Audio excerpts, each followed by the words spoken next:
Museveni jáwé olúborí fún sáà keje gẹ́gẹ́ bí ààrẹ Uganda.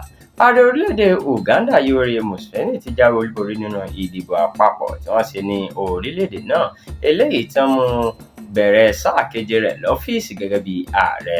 Nínú ìdìbò náà ni Museveni ti ní ìbò 80 nínú ọgọ́rùn-ún tí ojúgbà rẹ̀ Bobi Wine sì ní 24 nínú ọgọ́rùn-ún.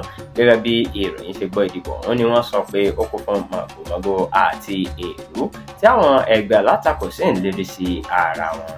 Àmọ́ ṣe ni alága àjọ elétò ìdìbò orílẹ̀-èdè Uganda kéde pé Museveni ló jáwé olúborí láì fi ti awuyewuye tó yí ìdìbò náà ká ṣe rárá.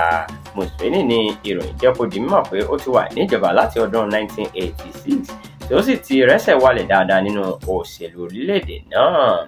Àmọ́ ṣe ni ojúgbà rẹ̀ Bobi Wine, ẹni tó ti sá pamọ́ báyìí, ti pè fún ìwọ́de nítorí màgòmágó ìdìbò ọ̀hún. Ṣe ni Bobby fárígá báyìí, ó ní ìdìbò ọ̀hún kò lọ ní ìrọwọ́rọsẹ̀. Bákan náà ni àwọn àjọ United Nations ti gbójú agan sí ipò tí orílẹ̀-èdè náà wà báyìí pẹ̀lú bí kò ṣe sí àǹfààní fáwọn èèyàn láti lo ìtàkùn ayélujára.